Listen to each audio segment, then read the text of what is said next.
We're breaking down the Week 17 waiver wire ads. Now, there's not a lot left on the waiver wire, and if in your league you've got small benches and your waiver wire pool is full of all kinds of players that normally aren't available, then bring your dilemma to the comments and I'll definitely take care of you. But in general, based on having players available on average over 50% in most leagues, so rostered and 50% available in over 50% of leagues. This is the data. These are the players that we're breaking down. And I'm going to tell you which one I think is the best option by position, and then I'll emphasize which player I might like overall. The Fantasy Football Show Week 17 waiver wire video. It begins right now, pal. This is the Fantasy Football Show with your host, Smitty. Take a lap. Okay, first and foremost, if you're looking at maybe having a quarterback dilemma because you own Jalen Hurts, 50-50 shot he plays this week in my opinion, or maybe you have Tua and you're desperate for a quarterback. Either way, then you need to grab Gardner Minshew. If for whatever reason he's still available on waivers, he would be the top pickup of the week for you because you'll really know what direction to go in having both of them on your roster, not to mention Gardner Minshew look pretty good. And he's only going to get better, I imagine, as he gets settled in this offense and builds the rapport with these players. So I'm putting Gardner over Brock Purdy, but I do like Brock Purdy an awful lot. I think he makes a fine number 2 pickup if for whatever reason he's available. Now, Mike White's the most likely available. If you're in a baller league, Gardner Minshew is already grabbed. He's probably grabbed the week before last week. Brock Purdy, he's not available in a baller league. In your grandma league, he might be available, but in a baller league, probably not. And so the only guy probably available in most every league would be Mike White because he wasn't starting last week. So he's the most likely to be available of these 3 quarterbacks, and he's a fantastic play. So don't think, oh, I didn't get Gardner Minshew, I didn't get Brock Purdy. Smitty thinks I'm going to lose. I like Mike White. Mike White is not a bad option under center for you in week number 17 if you're facing the Jalen Hurts dilemma. And don't think for a second that Jalen Hurts may not play week 17. I'd say he's 50-50. And I talked about this last week. It could be a blessing disguise that he sits out week 16. Gardner Minshew plays well but loses, and then Jalen Hurts has to come back in during championship week. An option you wouldn't have had if Hurts came out in week 16 and won. Then they would have sat him week 17 and 18 to get him ready for the playoffs and fully heal that shoulder injury. While the Eagles could wait until week 18 to try and maybe make a decision to shove Jalen Hurts out, yet another week healed. Week 17, the Eagles face the New Orleans Saints. Week 18, the Eagles face a much tougher, probably defensive opponent in the New York Football Giants. One could argue, hey, Smitty, they're playing the Eagles I'm talking about. They're playing the New Orleans Saints. Don't you think they could win with Gardner Minshew? I think that's definitely in the thought process here. Hey, you know what? Let's take a little gamble. Let's put faith in our backup quarterback, Gardner. Let's throw him out there in week 17. Let's not take any chances with Jalen Hurts. We can maybe take a chance in week 18. He'll be another week healthy. But we could throw him out there, Gardner, and have him win against the lowly Saints. The conversation is going to be had. Play him, don't play him. 50-50, baby. Don't give up hope that Jalen Hurts can play for you in week 17.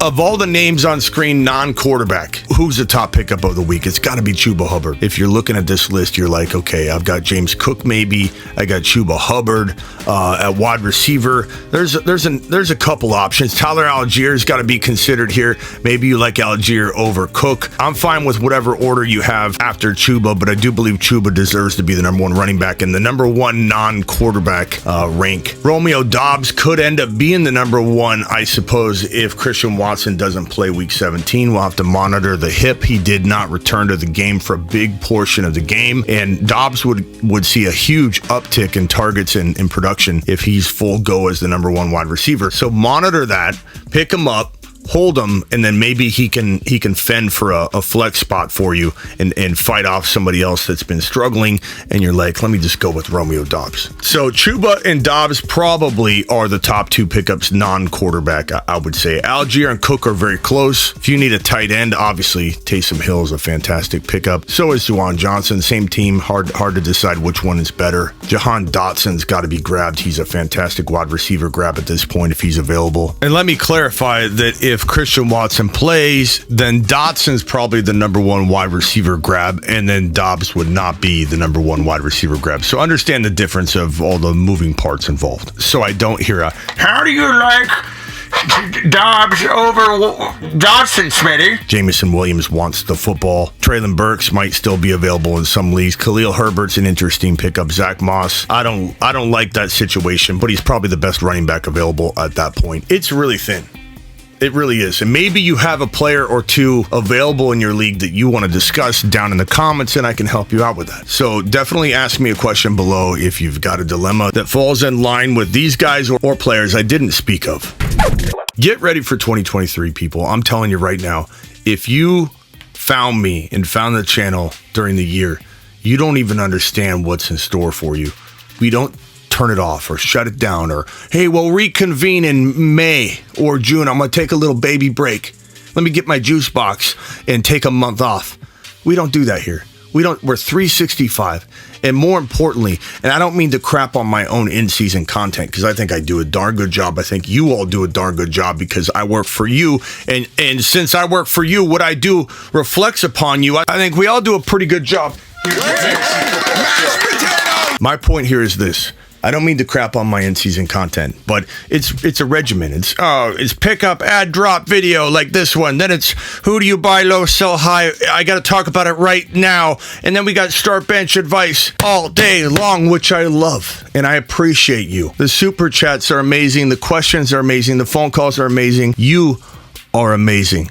And I hope the super chats and all the questions continue. Let me tell you that. But what's amazing about the off season is the amount of time I get back without that strict regimen. And it allows me to unlock so much content, bold predictions, sleepers, breakouts, players to stay away from because they're going to bust in 2023. Rookie videos, who's number one, rookie mock drafts. 2023 is going to be so big and the content's going to be too much to consume. You're going to be like, where do I begin, Smitty? Smitty, it's too much content, Smitty. Let me get my juice box now. I'm telling you, no one does off-season content like us. I think no one does in-season content like us. But I get so amped for January 1. And I am nonstop from January 1 all the way through the entire off-season. The rookie stuff, free agency talk, all the news. And keep in mind, again, I go live whenever news breaks. I'm still live Monday through Friday, 7 p.m. Eastern. That doesn't turn off during the off season. What do I look like, an a-hole? I'm live whenever news breaks. I'm live Monday through Friday at 7 p.m. Eastern. I'm still live most Tuesdays, Thursdays, Fridays, Saturdays at midnight. We'll see what I do with that. If I'm creating tons of content, I might take some of those days off once in a while. But I'm live literally multiple times per day. I am your one-stop shop for not only fantasy football, but this is an NFL news channel. Sometimes I feel like the Fantasy Football Show name holds us back from some people thinking we are a news show. I'm going to crank out news 24/7, 365, and not everything is fantasy football geared. You could literally watch this channel as your NFL news source and not even play fantasy football. So spread the word. Tell all your non-league mate friends about the channel. And let's get into it for 2023. Let's have a year. Let's have a day. Let's have a final week 17. Go bring home the championships. I'm not saying that there's no more content for 2022. I'm still doing that. But 2023, here we come. This is the Fantasy Football Show with your host, Smitty.